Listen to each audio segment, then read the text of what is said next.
போன வீடியோவில் பார்த்திருப்பீர்கள். பா மா என்ற எழுத்துக்களில் தொடங்கும் வார்த்தைகளை சொல்லியிருப்பார்கள். இந்த வீடியோவில் அதற்கான படங்களுடன் கொடுத்து உங்களுக்கு புரிய வைக்கப் போகிறார்கள். இங்கே பார்த்தீர்கள் என்றால் படம், ஒரு படம் இருக்கிறது. பட்டம், ஒரு மரம், இங்கே ஒரு மரம் இருக்கிறது. பழம், மேலும் கீழே இங்கே உங்களுக்கு எழுத பழகி கொடுக்கிறார்.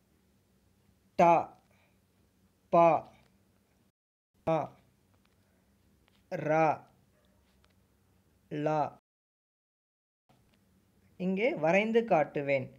சிவப்பு வண்ணமிட்ட இடத்திலிருந்து தொடங்கவும். இது உங்களுக்கு முதலே தெரியும். இது நீங்கள் முதலே வரைந்திருக்கிறீர்கள் இல்லையா? இதே போன்று நீங்கள் இதன் முழுவதையும் நீங்கள் அது மேலே கரெக்டாக வரைய வேண்டும்.